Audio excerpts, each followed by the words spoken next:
हाँ एक बार देखो विधि, देखो एक बार। देखो इसमें पहला क्वेश्चन जो है, for a reaction taking place in a container in equilibrium with surroundings, in equilibrium with surroundings, यानी the effect of temperature on its equilibrium constant K in terms of change in entropy is described है। Delta S और K में relation करके पूछ रहा है। तो मतलब कुछ ऐसा है, ये अंदर कोई गैस प्रेजेंट है, ऊपर मूवेबल पिस्टन है, तभी इससे बोला कि सिस्टम जो है यहाँ पे सराउंडिंग के साथ इक्विलिब्रियम में है। फिर with respect to temperature, with increase in temperature the value of K for exothermic reaction decreases. सही है, वैल्यू ऑफ के जो है एक्सोथर्मिक रिएक्शन के लिए टेम्परेचर बढ़ाने से कम हो जाती है, ये सही है। Because the entropy change of the system is positive. अब जरा देखो, with increase in temperature the entropy change of the system is positive. System तो हीट रिलीज कर रहा है, हीट रिलीज कर रहा है, तो एंट्रोपी चेंज सिस्टम को क्या हो जाएगा, नेगेटिव होगा। तो इसलिए स्टेटमेंट ए जो है वो गलत होनी चाहिए, स्टेटमेंट इसलिए गलत हो जाएगी यहाँ पे, सही ना, स्टेटमेंट गलत हो जाएगी।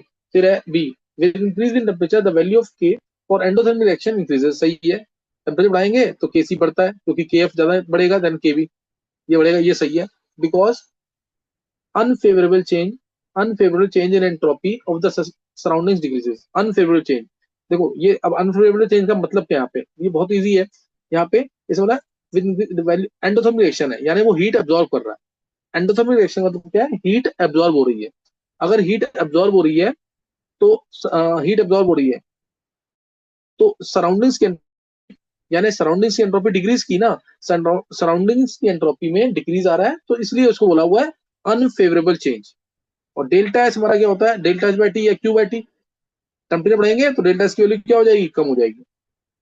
सही ना, डेल्टा एस की वैल्यू क्या हो जाएगी, कम हो जाएगी। और अनफेवरेबल चेंज था ये, unfavourable change in the entropy surrounding decreases, ये करेक्ट है बिल्कुल, ये डिक्रीज कर जाएगा ना डेल्टा एस तो। और अनफेवरेबल क्यों बोला, क्योंकि सराउंडिंग्स की एंट्रोपी डिक्रीज कर रही है। With increase in temperature the value of K for exothermic reaction decreases. Exothermic reaction के लिए के डिक्रीज कर जाएगा विद, ये सही है। Because favourable change in the entropy of surroundings decreases. अब देखो, जब एक्सोथर्मिक रिएक्शन है तो हीट रिलीज हो रही है, तो favourable change in the entropy of surroundings वो डिक्रीज कर रहा है। अब ये बताओ स्टेटमेंट क्या होगी, अब ये विधि बोलो एक बार सोच करके, ये स्टेटमेंट क्या होगी। ये सही हो। हाँ ये सही होगी। अब फेवरेबल चेंज बोल दिया ना, इससे फेवरेबल चेंज क्यों, एंट्रोपी ऑफ सराउंडिंग बढ़ेगी, और डेल्टा एस तो डिक्रीज ही करना है क्योंकि क्यू बाई टी होता है। सही ना, तो इसलिए ये भी स्टेटमेंट सही है। फिर with increase in temperature the value of K for endothermic reaction increases. Value K की वैल्यू बढ़ेगी एंडोथर्मिक रिएक्शन के लिए, because the entropy change of system is negative. अब बताओ, ये टेम्परेचर बढ़ेगा तो एंडोथर्मिक रिएक्शन के लिए के की वैल्यू बढ़ेगी, ये सही है। Because the entropy change of the system is negative. Endothermic reaction है तो हीट एब्जॉर्ब हुई है, एंट्रोपी चेंज सिस्टम का पॉजिटिव होगा नेगेटिव होगा, पॉजिटिव। पॉजिटिव, इसलिए गलत है। तो बी और सी आंसर आ जाएगा। फिर ऑप्शन ए एम्फोटेरिक ऑक्साइड तो बहुत बार पूछा हुआ, डायरेक्ट मार्क कर रहा हूँ इसे। Cr2O3 CrO SnO PbO, तो Cr2O3 ये पहले वाले में एम्फोटेरिक नहीं है, ये तो ये गलत ही हो गया। इसमें B2O3 एम्फोटेरिक नहीं, गलत हो गया। इसमें Cr2O3 BeO, ये दोनों एम्फोटेरिक है, सही है। और इसमें भी सब एम्फोटेरिक है। ये तो मैंने कराया हुआ पूरी ऑक्सीजन स्टेट के साथ कराया हुआ, सुनो जनाबी अली, ये सब पंजाबी वाला था। चलो उसको कर लेना जरूर, ये हर बार आता है पेपर के अंदर, जरूर करना ढंग से। फिर AlCH3 whole thrice has the three centered two electron bonds in its dimeric structure। तो ये थ्री सेंटर बॉन्ड होता ही है इसके अंदर, बता रखा है केमिकल बॉन्डिंग में, ब्रिज बॉन्डिंग के अंदर। AlCH3CH3 यहाँ पे आ जाता है, three centre electron pair bond, जहाँ पे कार्बन के 5 बॉन्ड देखने को मिलेगा तुमको। सही, तो ये करेक्ट है स्टेटमेंट। तो इसके अंदर दो होते हैं ऐसे बॉन्ड्स। उसके बाद इन डायमंड स्ट्रक्चर में AlCl3 has three centre two electron bond, ये गलत है बिल्कुल, ये गलत है, क्योंकि AlCl3 का स्ट्रक्चर तो उसमें नॉर्मल बॉन्ड्स होते हैं, AlCl Cl Cl, ये वाला AlCl Cl Cl, ये इलेक्ट्रॉन पेयर यहाँ देगा, एक इलेक्ट्रॉन पेयर यहाँ देगा, तो ये स्टेटमेंट गलत हो गई। इसके बाद BH3 has the three centre two electron bonds in its diamond structure, BH3 में भी होता है, सही है ये भी सही है। Lewis acidity of BCl3 is greater than that of AlCl3, सही है, तो बी का साइज छोटा है तो लोन पेयर जल्दी सक करेगा, इससे ये भी करेक्ट है। तो ACD आंसर आ जाएगा। 13 क्वेश्चन ऐसा करना नीचे। देखो 13 क्वेश्चन क्या है, एक मिनट रुका, एक मिनट ना। हेलो। आप प्रथम, आप प्रथम जल्दी बोलो। पेपर कर रहा है, मतलब अभी पेपर डिस्कस कर रहा हूँ, ऑनलाइन क्लास चल रही है अभी। तू पेपर करना स्टार्ट कर दे, तू है ना, मेरे को भेज दियो उसे जो भी डाउट हो तेरे। और अभी मैं भेजूंगा, ये कर लियो पेपर को। ये अब मैं पेपर करवाना स्टार्ट कर दिया आज से एडवांस के। सही है, मेरे को भेज दूंगा, कर लियो, और इसका लेक्चर भी भेज लियो। हाँ, मेरे को भेज दे, अभी मैं फ्री हूँ तो मैं देखता हूँ, कॉल करूंगा।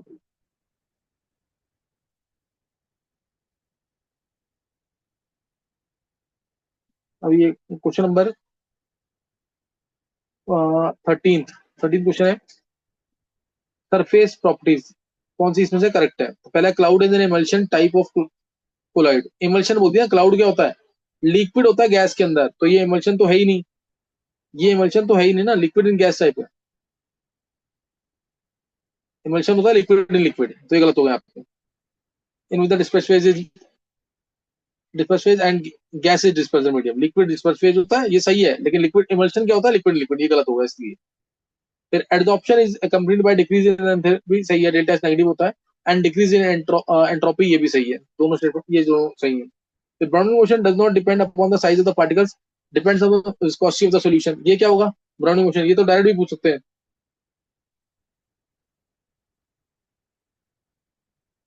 बोलो उसमें क्या आएगा? Does not depend on the size, ये डिपेंड करता है इस पे, सही ना। और विस्कोसिटी पे भी डिपेंड करता है, डिपेंड्स ऑन विस्कोसिटी लिखा ही हुआ है इसमें, ये गलत है statement C. The critical temperature of ethane and nitrogen are this and this, मान लेते हैं ऐसा होता है, और वे होना भी चाहिए। इथेन का क्रिटिकल टेम्परेचर ज्यादा होना चाहिए, और नाइट्रोजन का कम होना चाहिए। इथेन का सरफेस एरिया ज्यादा है इसलिए, तो इससे ज्यादा रेंज तक लिक्विड में कन्वर्ट हो सकता है। That adsorption of ethane will be more than that of nitrogen on the same amount of charcoal at a given temperature, ये स्टेटमेंट सही होना चाहिए। तो बी और डी करेक्ट होगा इसमें। नेक्स्ट क्वेश्चन है 14th। The correct statement with respect to nucleophilic substitution reactions are. With respect to nucleo, पहला है बेंजाइल ब्रोमाइड, फिर साइक्लोहेक्साइल वाला है, और उसके बाद टर्शरी, और फिर ये first and second follows SN2। First में सेकंड में दोनों प्राइमरी है, SN2 करेक्ट होगा। The order of activity for first, third, and fourth. First, third, and fourth. First, third, and fourth is fourth, then first, then second. अब इसने ये नहीं बताया कि ये SN1 है कि SN2 है ना। The order of activity of first, third, and fourth. First वाला अगर मैं बात करता हूँ SN2 की, तो फोर्थ की एक्टिविटी ज्यादा हो सकती है, हो सकती है ज्यादा, क्योंकि फोर्थ की फर्स्ट से ज्यादा। अगर SN2 देखें तो फर्स्ट ज्यादा रिएक्टिव होना चाहिए देन फोर्थ, क्योंकि इसमें इसमें बनेगा, गलत आना चाहिए। फर्स्ट प्राइमरी है, ये फोर्थ क्या है, तो ये स्टेटमेंट गलत आनी चाहिए। फिर SN1 की बात करें, अगर बात करते हैं, फोर्थ ज्यादा एक्टिव है, फर्स्ट से सही है, लेकिन थर्ड जो है, थर्ड में कार्बोटाइन ज्यादा स्टेबल होता है, स्टीरिक राउटिंग ज्यादा अच्छी है। थर्ड जो है ज्यादा स्टेबल कार्बोटाइन बनाएगा देन फर्स्ट, ये स्टेटमेंट गलत होनी चाहिए बी वाली, ये डाउट में है, गलत होगी है। First and third follows SN1, first में SN1 है सही है, थर्ड में SN1 सही है, ये करेक्ट है। Compound fourth undergoes inversion of configuration, इसका आंसर क्या दिया विधि मैंने? ये इन्वर्जन हो सकता है क्योंकि इसमें कार्य सेंटर है। सारे सही। सारे सही दिए मैंने। Yes sir. इसमें ये जो है ना स्टेटमेंट, क्योंकि इसमें कुछ मेंशन नहीं किया हुआ है, तो दोनों चेक करेंगे SN1 SN2 के लिए, तो ये गलत आ रहा है, पूरा प्रॉपर एकदम सही नहीं आ रहा है, ये गलत आना चाहिए। चलो इसको मैं एक बार और रीड करूंगा, अदरवाइज अभी गलत ही मार्क करना इसको। 15 देखो। Upon heating KClO3 in the presence of catalytic amount of MnO2। KClO3 को गर्म कर रहे हैं अगर MnO2 के साथ गर्म करेंगे तो KCl प्लस 3/2O2 मिलता है। 3/2O2 मिल गया। गैस W, यानी W ये है O2। Excess of this O2 reacts with white phosphorus, P4 plus excess में यानी 5O2 आएगा, तो P4O10 बन जाएगा। P4O10 बन जाएगा X, X बन गया P4O10, और P4O10 प्लस HNO3, ये तो N2O5 की प्रिपरेशन है, तो N2O5 आएगा और साथ में SpO3। ये P ब्लॉक का क्वेश्चन है। N2O5 प्लस Y और Z आ गए ना, तो आंसर आ जाएगा क्या? W and X are W और X, तो ये तो आ गया O2 एंड P4O10, B आ जाएगा। Y and Z are N25 and HPO3, दिखाना निश्चय, N25 एंड HNO3 आ जाएगा, HPO3 आएगा, N2O5 एंड HPO3, C होगा आंसर। यही है ना आंसर इसके, विधि? Yes sir. हाँ ये देख लेना फिर नेक्स्ट है reaction of compound P with CH3MnPr in ether followed by addition of H2O gives Q।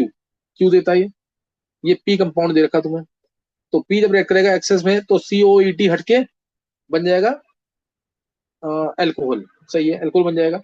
उसके बाद H2SO4 डाला है तो कहीं ना कहीं जुड़ के रिंग बनेगा। The reaction R of R with CH3COCl in the presence of anhydrous AlCl3 in CH2Cl2 followed by treatment with H2O gives S। एक बार क्या नाम है निश्चय, इसको बड़ा सकते हो, ये इसी को, इस वाले पार्ट को।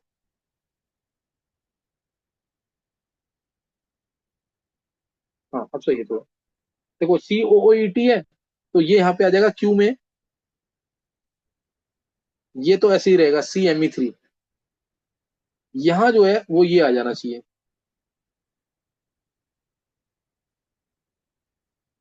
दो कार्बन है COH ये आना चाहिए Q, ये Q होगा, Q ये आ गया। उसके बाद है Q के बाद डाला क्या है, Q on treatment H2SO4 H 0 H2SO4 डालेंगे तो ये OH हटेगा, प्लस आएगा, प्लस जुड़ जाएगा यहाँ से। हाँ यही है, चाहे दोनों साइड में कहीं जोड़ दो एक ही बात है, वो रिंग बन रही है इसलिए। तो ये 1 2 3 4 5, 5 की रिंग आ जाएगी इसके साथ। CMe3 ये आगे रिंग, और यहाँ लगेगा MEME, ये MEME लग जाएगा। और उसके बाद इसने बोला आ, हाँ फिर द रिएक्शन ऑफ RE होगा, the reaction of R in presence of anhydrous AlCl3 CH2Cl2 followed by H2O, दिखाना निश्चय पर क्या है, R तक मिल चुका है हमें with H2O produces compound S, मतलब इसमें AlCl3 डाला हुआ है, CH2Cl2 में CH3COCl डाला हुआ है AlCl3 में, तो फ्रीडल ग्राफ्स एसाइलेशन लगेगी, और CMe3 के रेस्पेक्ट में पैरा पोजीशन तो ब्लॉक है क्या, इसकी पैरा तो ब्लॉक है इधर दोनों साइड से, तो ब्लॉक है COCH3 लगना चाहिए, तो ऑर्थो भी लगा देंगे, यहाँ पे एसिडिक कर देंगे, यहाँ COCH3 लग जाएगा।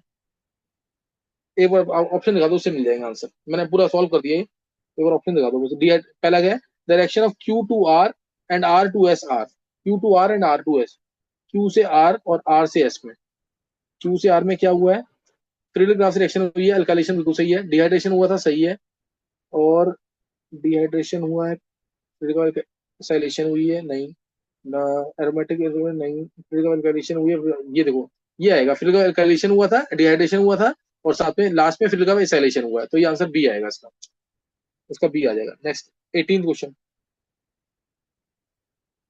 The product S is, S तो मैंने बता दिया तुम्हें, और 5 की रिंग बनी होनी चाहिए, ये 5 की रिंग है, COCH3 लग जाएगा, यहाँ नहीं लगेगा, यहाँ पे लगेगा, ये आंसर आ जाएगा इसका। इसका आंसर गलत दे रखा है क्या, CMe3CH2, हाँ सही है। देखो इसमें CMe3 है, इस C के ऊपर भी दो CH लगे हुए हैं, इस कार्बन के इस कार्बन के साथ दो H लगे हैं, हाइड्रोजन ज्यादा करेंगे, तो इसकी पैरा पोजीशन ये ब्लॉक है, इसलिए ऑर्थो पोजीशन लगाया है इसकी यहाँ पे COCH3, इसलिए आंसर डी आना चाहिए इसका। इसका आंसर डी है, एक बार 18 देखना। Yes sir. ये खत्म हो गया पेपर, बहुत ढंग से करना, बहुत इंपॉर्टेंट पेपर है, बहुत सारे कंसेप्ट इसके अंदर। ये विधि लास्ट वाला पार्ट समझ आया क्या, यहाँ पे क्यों लगा है, यस सर। जो भी ग्रुप अटैच है सबके अकॉर्डिंग एक्टिविटी चेक करनी होती है। चलो निश्चय पर सेंड कर देना मेरे को दोनों।